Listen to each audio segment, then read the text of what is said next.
I worked with a client a few years ago who thought she needed to keep working into her 70s to fund her retirement and not run out of money. She was also looking at aggressive investments, thinking that's what she needed to fund her retirement. So I walked her through the 5 steps I'm about to share with you. We found that she could retire in her early 60s, and she didn't need any risky investments, saving her both unnecessary working years and unnecessary stress. That's why this topic is important.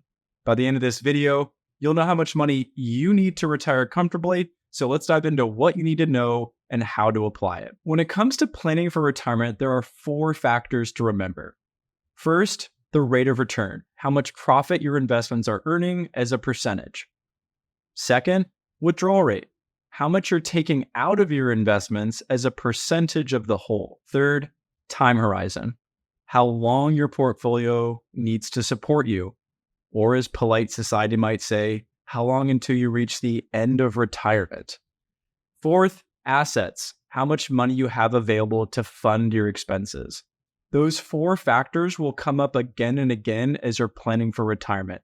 Today, we're going to use the first 3 to figure out the 4th, how much money you need to retire comfortably. I'm going to walk you through a total of 5 simple steps. And to make this as easy as possible for you, grab a pen and paper or open a digital notepad and write down my example steps and the numbers that we go through in the video so you know how to do it. And then afterwards, go through it again using your own numbers.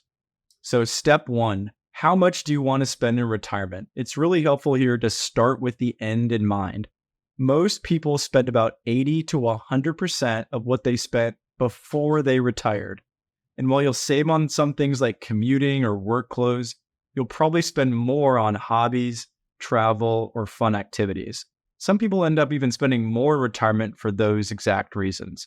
For our example, let's say that totals $100,000 per year of spending in retirement. When you do your own numbers for this step, list all your desired retirement expenses from groceries and utilities to travel and entertainment. Step 2, how much pre-tax income do you need? So when we spend, we use money that's already been taxed. So we need to figure out how much pre-tax income we need in order to still have $100,000 available after paying taxes on it. So tax rates are usually lower in retirement, especially because you're no longer paying things like 7.5% payroll taxes, but taxes are an important factor. Let's assume a 10% federal tax rate. And I'm not including state income taxes here because they vary so much. When you do your own numbers, you've got to include state income taxes. The formula we'll use is simple. We're going to take our desired spending amount and we'll divide by 1 minus the tax rate. And we're going to express that tax rate as a decimal. So for our example, that translates to $100,000 divided by 1 minus 10% or 0.1. That's the same thing as $100,000 divided by 0.9. So if we want to spend $100,000 after taxes and assuming a 10% tax rate, you'll need $111,000 in pre-tax income. That step is done. Now we're rolling. Step 3, we're going to list any non-portfolio income sources that you'll have in retirement. This could include Social Security, pensions, rental income, or any other sources that are relevant for you. For our example, we're going to keep it simple. Let's say that you and your spouse plan to retire at age 65 and you plan to start receiving Social Security at age 67, which for most folks is full retirement age when you get your standard benefit. For our example, let's say your combined Social Security benefit would be $2,800 per month for each of you, totaling $67,200 per year. Now, for your numbers, you can check your estimated Social Security benefit by visiting ssa.gov and signing up for a free account. It'll give you an updated number every year based on your own earnings history and any cost of living adjustments. Okay, step 3 is done. We're rocking and rolling. Let's go step 4. We're going to calculate your income gap, which just means how much you'll need to withdraw from your portfolio each year to cover your expenses. This number is just how much we need minus how much we already have from outside the portfolio.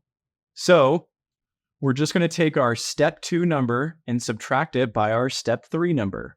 So in our example, we take $111,000 of pre-tax income and then subtract our Social Security of $67,200 per year. We're left with an income gap of $43,800 per year. That's how much we need to pull from the portfolio each year. Step 5, the moment of truth, we're going to calculate how much you need inside of your portfolio to retire comfortably. Here's the simplified formula. We're going to take the portfolio income need and divide it by 0.04. That's it. So in our example, we already found that we needed $43,800 per year from the portfolio. We're just going to take that number and divide it by 0.04. The answer, $1,095,000. That becomes our target amount. That's it. So if you plan to have a long retirement, let's say 30 plus years, you can use that 4% rule. It suggests that you can safely retire 4% of your portfolio value each year and maintain your principal. That's where the 0.04 comes from. If you expect a shorter time horizon because your health, your family history, or maybe you plan to migrate to Mars on the SpaceX rocket, you can use a percentage figure higher than 4%. The extent just depends on how short your time horizon is. But let's say you want to use a 5% withdrawal rate, just use 0.05 instead of 0.04. Okay, finally, we're going to make 2 important adjustments to our portfolio number, and I promise this is easy. So the first, just big ticket expenses. So we're thinking about one-time costs like replacing a roof, buying a car, replacing an AC unit.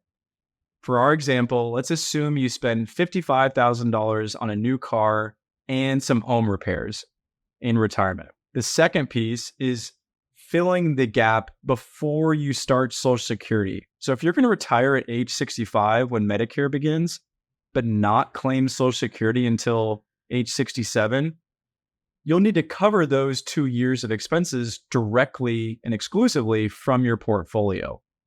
So if we need $111,000 per year, that's $222,000 over 2 years to cover the gap from 65 to 67. So we add $55,000 and $222,000 to our earlier amount of $1,095,000. That gets us a new target of $1,372,000. That's it. Certainly, there are other nuances to add around that, but that gives you a good idea about how much you need in your portfolio to retire comfortably. Once you calculate your portfolio size, hopefully you're feeling relieved. Now, if you're not quite there yet or you're feeling anxious about hitting that target, I'm here to help. There's a free tool you can use and see how you're tracking towards it. Just search Google for compound interest calculator. You'll find a website called the calculator site that lets you plug in your current portfolio balance, your expected rate of return, and I would consider starting with 6% because that's very common for a balanced retirement-ready portfolio. And you can also plug in how much you're saving each month, whether that's 401k contributions, employer matching, etc. And that calculator, the number of years should be the same number of years until you plan to retire. And when you hit calculate, you'll see what portfolio value you're on track to reaching by retirement day. If you're coming up short, start adjusting some of the variables like savings per month, and you'll be surprised. Small adjustments make a really big difference over time. In our next video, we'll dive deeper into the rate of return factor that we talked about at the beginning of this video and how you can improve it to speed up your retirement timeline and maintain your lifestyle throughout retirement. Okay, friends, remember to dream big. Know that you can have the retirement you want if you plan for it. And if you found this video helpful, please share it with someone who would benefit as well. And before you go, please post your retirement planning questions in the comment section below. We'll answer some of those in our upcoming podcasts. And lastly, I'm Jonathan Bird. I'm the founder of Farnam Financial. If you're nearing retirement or want to learn more about how we can help you, please visit our website at farnamfinancial.com. Thanks.